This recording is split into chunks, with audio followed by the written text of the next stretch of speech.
Okay,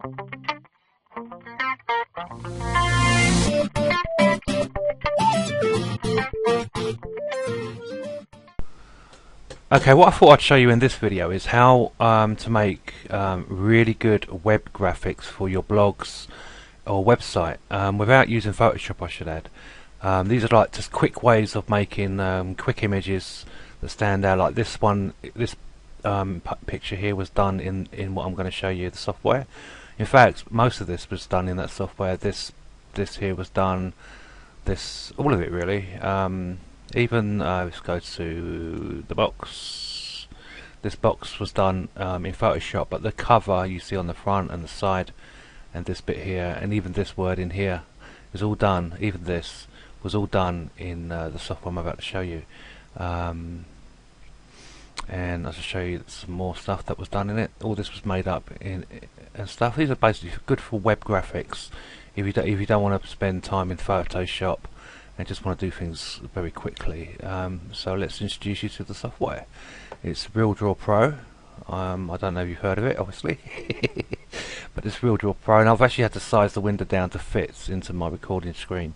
Normally I'd have it on full screen. Now I'll just give you a quick example of text, for example.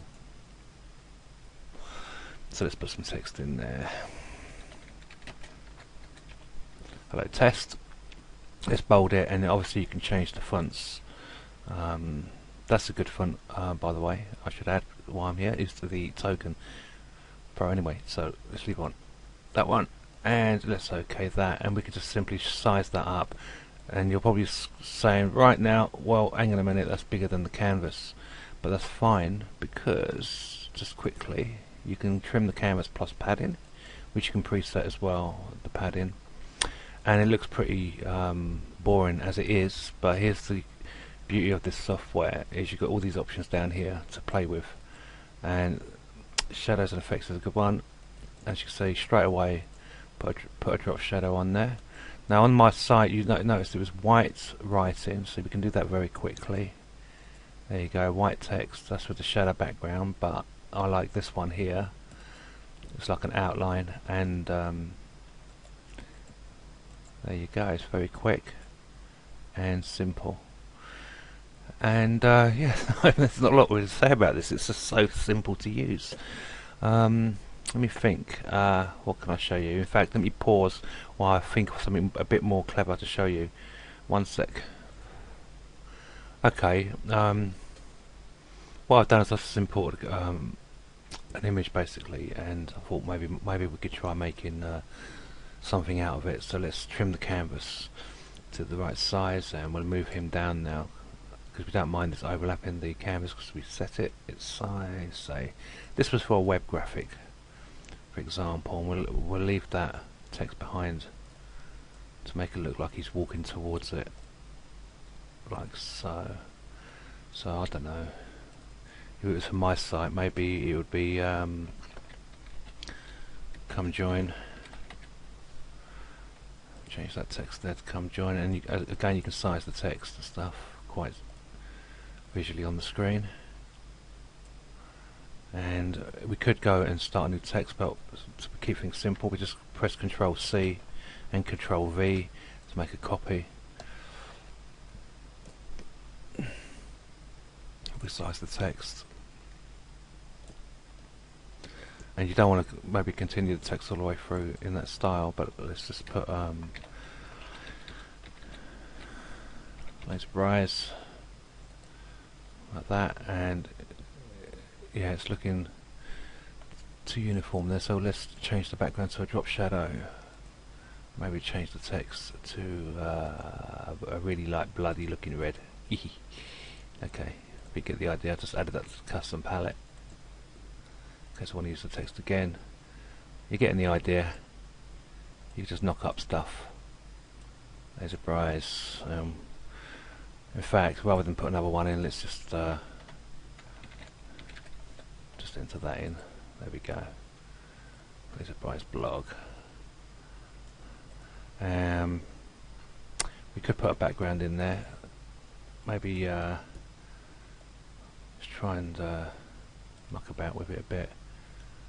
Down here you'll see this one centre on screen there. and let's go to where are you? Let's try smooth effects.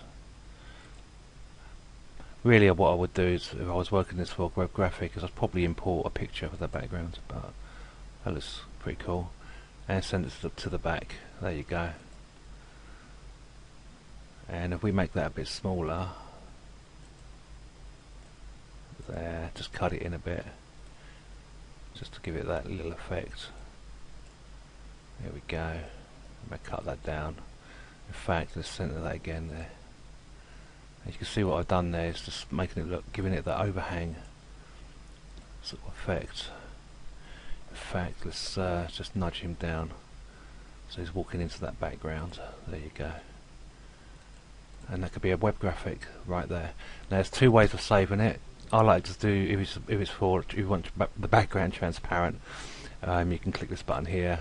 As you can see, it's set on PNG transparent, so if I move it around, you can sort of see what it's doing there, and that's good to go.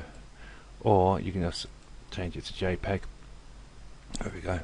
So keep its background and simply export it. But you can get the idea. It's really quick and simple to use, this software, and I mention it, I'm not affiliated to it, so I make no money out of it if you go and buy it. I think they've got a free demo of this software. It's done by Media Chance.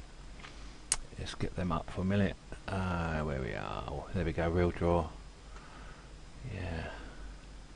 So check them out. It's really quick and easy software to use, and I do almost all my web graphics using this software, and there's loads of stuff in here.